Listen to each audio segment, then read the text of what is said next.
Greetings, YouTube. The doctor is in. Dr. Urius Papers here, coming at you with another commentary on Dungeons and Dragons. And today we are going to talk about the spell Conjure Animals. This is the legacy version that is up. There's a big, giant, massive change to this spell. No more armies of beasts. We're going to talk about the new 2024 version of Conjure Animals. We're going to compare and contrast it to the legacy version. And we're going to talk about classes and feats and other things that go well with Conjure Animals in the 2024 version. But first, don't forget to hit that subscribe button. If you like this video, hit the like button. If you have any questions or comments, please leave a question or comment. All right, here is what it is. I gave this spell an A+ in the day, so let me go over here, grab my arrow, and we gave it an A+ back in the day because you could summon 8 quarter challenge rating, 4 half challenge rating, 2 challenge rating 1s, or 1 beast of challenge rating 2. The big one was 8 quarters and 4 halves. So they give a listing of some of the creatures down here, but not all. Now, I know that there were a lot of people that did axe breaks. They did the elk. There were... particularly, they did the elk because the old elk had a charge attack that was pretty nasty. They did things like the ape because it had a climb speed, giant wasps.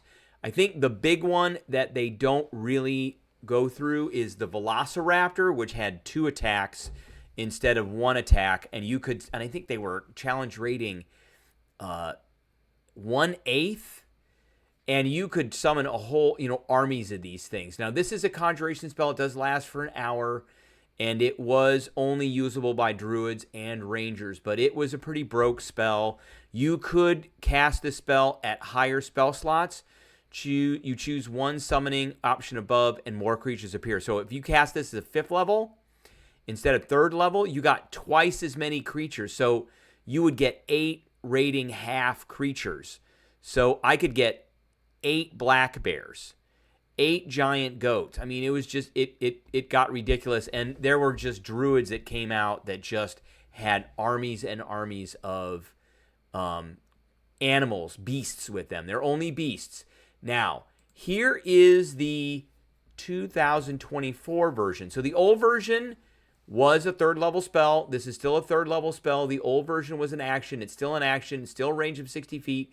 Still verbal and somatic components. However, the old spell was concentration for an hour. This one is concentration for 10 minutes.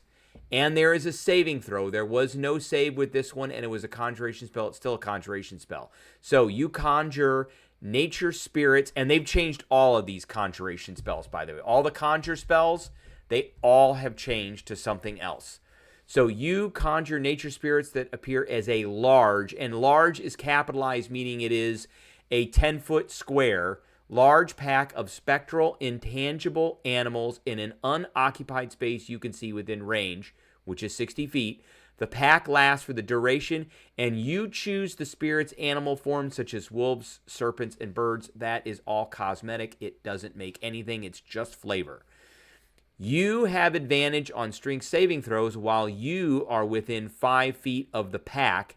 And when you move on your turn, you can also move the pack up to 30 feet to an unoccupied space you can see. So you don't have to take an action to move this thing. You do a move, and then you can move the pack of spectral animals 30 feet. So whenever the pack moves within 10 feet of a creature you can see, and I think it should say or, whenever a creature you can see enters a space within 10 feet of the pack or ends its turn there, you can force. So this is the big thing. You can, which means there is an option not to do it. Can implies an option not to. So you can force that creature to make a dexterity saving throw. On a failed save, the creature takes 3d10 slashing damage. There's not any half damage here. It just says on a failed save. A creature makes this save only once per turn, and then you can upcast this above third level to add another D10 damage. So the big things I think about this are you yourself can get within 5 feet of it, okay? And then you get advantage on strength saving throws if you are within 5 feet of it.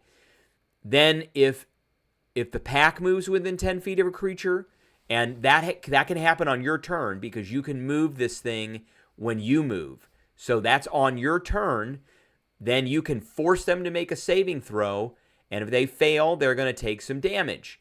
Whenever a creature you see enters a space within 10 feet of the pack or ends its turn there. Those last two things we're going to talk a little bit about because there are a lot of different situations where you can get something to enter a space within 10 feet of the pack, and you can get things to end their turn there too, or you can optimize the chance of ending their turn there. Now, it's a dex saving throw, which is that it's a physical save. It's one of the three, strength, con, and dex. It's the least optimal for an opponent. Strength is the most, and then con, and then dex. So let's take a look at some of these classes that can take advantage of this. And I've played with this already. I play a monk, which is the first class we're going to go through. By the way, this spell is usable by druids and rangers still only. So I play a monk in a group, and we have a druid, and our druid has this spell, and I have a lot of fun with this, particularly because I'm a grappling druid, or I'm a grappling monk. So the monk, one of the big things with the monk is they have dexterous attacks, which means when you grapple or use the shove option of your unarmed strike, you can use your dexterity modifier instead of your strength. So I've got a high dex monk. I always use my dex for everything. And the monk has a very, very important feat, which we're going to talk about. But I can use Flurry of Blows. These are all unarmed strikes. I get... my monk is at this level 6, so he gets extra attack. So he gets 4 unarmed strikes if I use a focus point. And my monk is a warrior of the open hand, which when I use Flurry of Blows, I can addle, push, or topple. So this is the first one right here. That one right there allows me to push something up to 15 feet away, and I can push it within 10 feet of these animals on my turn, which means it's going to take damage. It takes the damage only once per turn, not once per round. On my turn, I can push it. So that is one thing.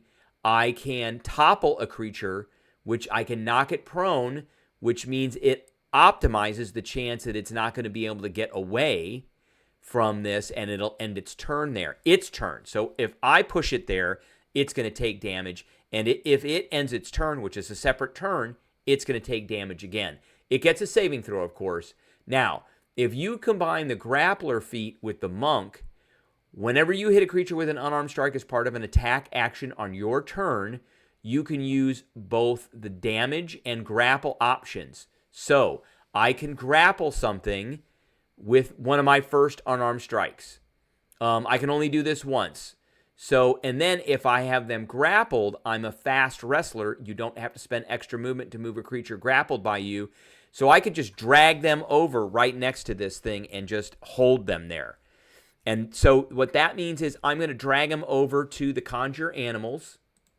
They're going to have to make a dex saving throw. And they could take 3d6 slashing damage on their turn. And then on their turn, they're grappled. So if they can't get away, they are going to end their turn next to that thing again, and they're going to take damage again. And I keep holding them. Now, another great feat to use along with this that works great with this spell is Tavern Brawler. It's a free origin feat, and it has this thing when you hit a creature with an unarmed strike as part of an attack action, you can deal damage to the target and also push it 5 feet away. So if you need to do that, you can only do this once per turn, but you can do that as well, so you could push something 5 feet.